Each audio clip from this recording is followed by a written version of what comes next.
Did you know that in Nigeria, there is only one police officer for every 400 citizens? Yes, you heard that right. In this West African nation, the law enforcement numbers tell a tale of staggering imbalance. Now picture this: a single police officer responsible for the safety and security of 400 individuals. This is the stark reality of policing in Nigeria. With such a ratio, effective policing and security become uphill tasks. We're talking about a situation where maintaining law and order is like trying to keep a ship afloat with a mere teaspoon. It's not just challenging, it's nearly impossible. The numbers simply don't add up. And the challenges don't stop there. The Nigerian police force is plagued by rampant corruption, a beast that gnaws away at the foundation of effective law enforcement. This corruption isn't merely institutional, it's systemic, running deep within the veins of the organization. It's a problem that not only undermines the credibility of the force, but also compromises the security of the nation. But corruption isn't the only demon here. The Nigerian police force is woefully under-resourced. They lack adequate equipment, proper training, and sufficient funding, all critical components for a robust and effective policing system. A police officer without the necessary tools is like a carpenter without a hammer, unable to perform their job effectively. The impact of these issues is far-reaching. It erodes public trust in the police force, fosters insecurity, and ultimately undermines the country's overall stability. It's a vicious cycle, one that Nigeria is desperately trying to break. So Nigeria is grappling with a severely under-resourced and understaffed police force. But how does this compare to other countries? Let's journey together through the world of global policing to answer this question. Stay tuned. Shift gears to the United Kingdom, where there is one police officer for every 152 citizens. This ratio is strikingly low, especially when compared to other countries around the globe.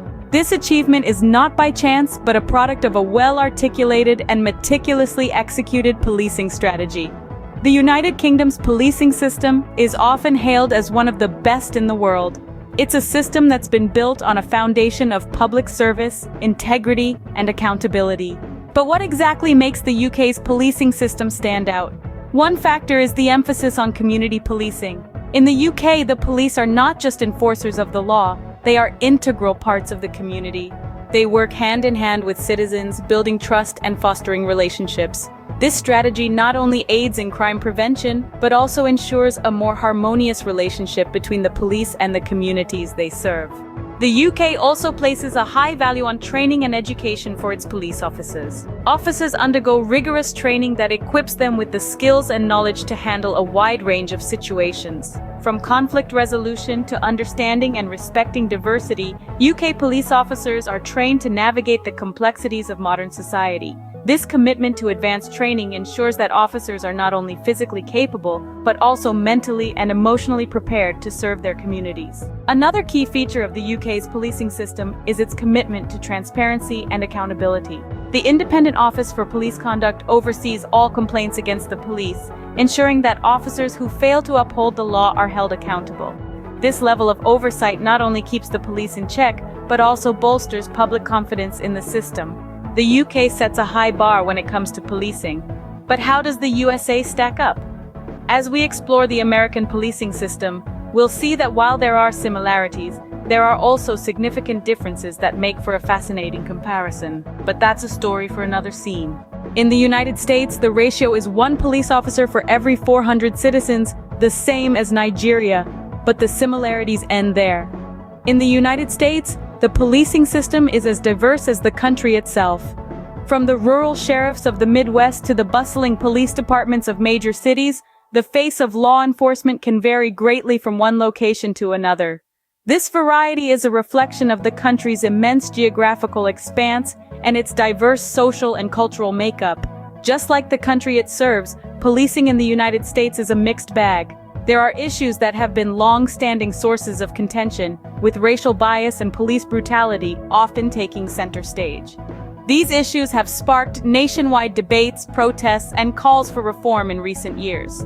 Racial bias, in particular, has been a significant point of concern.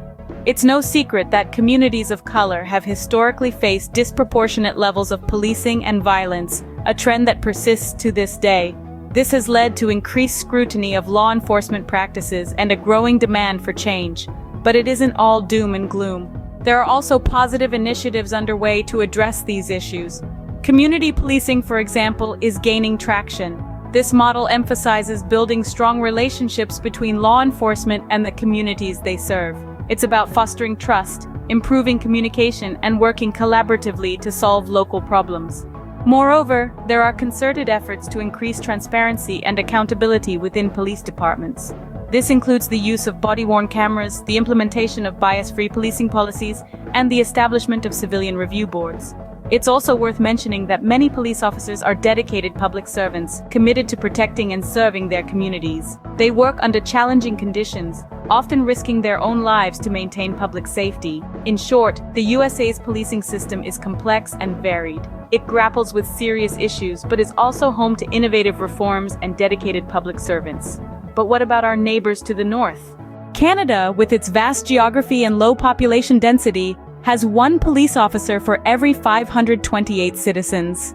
This vast land stretches from the Atlantic to the Pacific, with the icy Arctic to its north, presenting unique challenges when it comes to maintaining law and order. When you're policing an area of nearly 10 million square kilometers, the logistics alone can be a daunting task.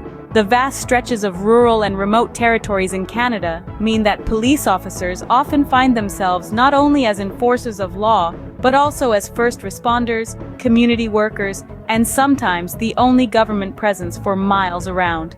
This multifaceted role requires a different approach, one that's focused on community policing. This is an approach that values building relationships with communities, that sees the police as part of the community, not separate from it. It's about working with the community to prevent crime rather than just responding to it. Canada's urban centres, on the other hand, are a melting pot of cultures, with over 200 ethnic origins reported by citizens as their ancestry. This diversity brings its own set of challenges. To effectively police these multicultural urban centers, it's crucial that the police force itself is representative of the community it serves.